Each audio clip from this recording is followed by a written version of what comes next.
سلام بچه، این اولین ویدیویی که من با صدا میخوام بگیرم و حالا ازتون یک سری سوالات دارم. کسایی که این ویدیو رو میبینن ببینید، من توی این زمینه کال آف دیوتی که هستم زیاد خوب حمایت ازم نمیشه.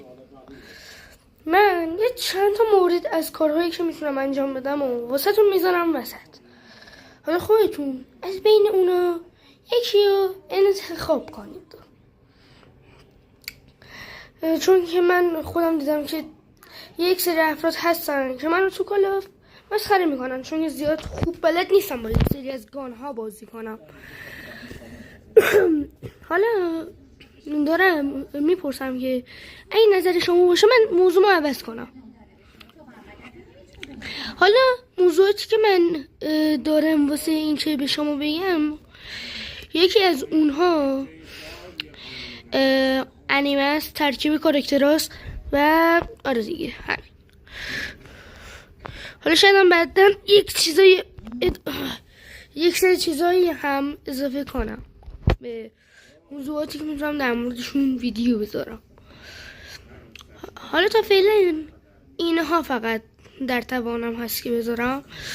اگه میخوام مثلا یه چیزای این بدوارز و ماینکرافت بذارم، لپتاپ دارم ولی لپتاپم خرابه تا فعلا. یه حمایتی میتونم ازم بکنید که بتونم لپتاپم ارتقا بدم و شایدم به یک سری ویدیوهای مشترکی با بعضی از آپاراتورها داشته باشم. حالا زیاد معلومم نیست ولی اگه ازم حمایت کنید شاید بتونم لپتاپم یه ارتقایی بدم و بتونم ویدیوهای بیشتری بدارم، این شبیه ساز جنگ و 1000 تا چیز دیگر. چون خودم هم میدونم بازی مثل تو کالا جوری نیست که بخوام ویو خوب بگیرم. پس لطفا راهنمایی کنید که چی بذارم که خوب باشه. حالا من این چند گزینه رو تا فعلا بهتون گفتم و تا فعلا موضوعات زیادی دیگه نمیتونم بذارم چون که چیزایی که لازمه رو ندارم. مثلا واسه ماینکرافت لپتاپی که خوب باشه و بتونم قشنگ روش بازی کنم و ندارم.